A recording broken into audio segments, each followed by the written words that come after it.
Anak muda kebanyakannya sekitar umur lingkungan 20-an, ada yang masih lagi meminta bantuan daripada boleh dikatakan sebagai bomoh-bomoh ataupun dukun-dukun yang mengamalkan ilmu-ilmu hitam ni.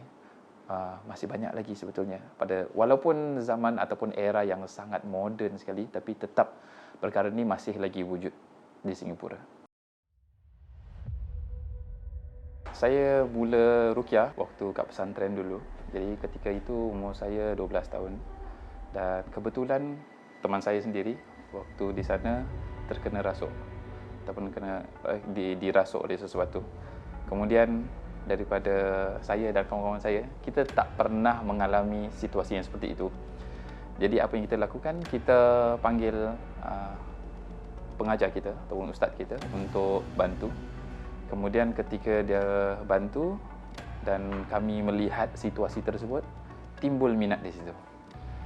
Setelah timbul minat, baru saya ikut belajar dengan ustaz saya hinggalah ke sekarang. Jadi 6 tahun lepas tu saya bermula untuk terjun ke bidang ruqyah ni di Singapura.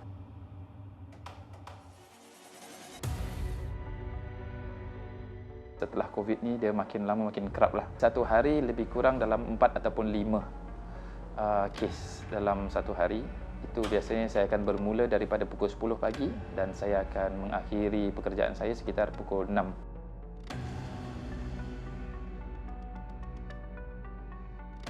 Anak muda kebanyakannya sekitar umur lingkungan 20-an, ada yang masih lagi meminta bantuan daripada boleh dikatakan sebagai bomoh-bomoh ataupun dukun-dukun yang mengamalkan ilmu-ilmu hitam ni. Masih banyak lagi sebetulnya, walaupun zaman ataupun era yang sangat moden sekali, tapi tetap perkara ni masih lagi wujud di Singapura.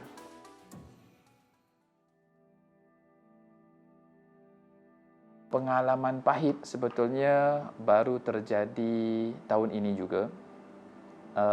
Disebabkan ada pesakit saya yang meninggal disebabkan oleh sihir, yang di mana suaminya sendiri adalah seorang mu'alaf yang baru masuk Islam. Kemudian isterinya itu disihir sehingga suaminya itu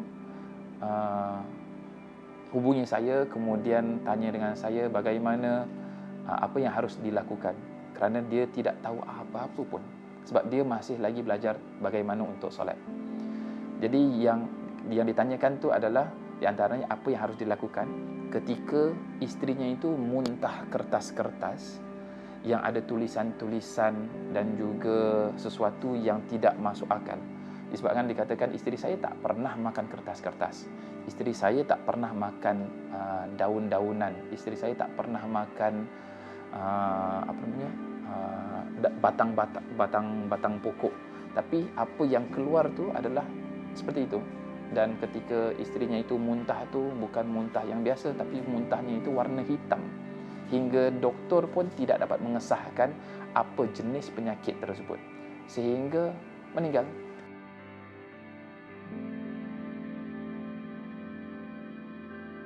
Sebetulnya cabarannya adalah ketika saya nak memberikan masa antara pekerjaan dan juga keluarga. Itu bagi saya adalah suatu kesukaran. Disebabkan pekerjaan saya itu daripada pagi hingga kemudian kadang-kadang boleh sampai ke malam kan. Dan kedua adalah saya selalu letih, selalu rasa penat disebabkan oleh pekerjaan ni. Dan disebabkan pekerjaan tersebut, ruqyah ni bukan perkara yang mudah untuk dilakukan. Dia akan mengambil tenaga yang sangat banyak sekali. Dan pernah suatu ketika saya pernah beritahu kepada isteri saya yang saya dah nak quit, saya tak nak buat lagi sebab terlalu letih dan tak dapat bagikan masa kepada. Jadi saya rasa tak adil di situ. Kemudian isteri saya bilang, kalau awak berhenti, siapa yang akan membantu masyarakat?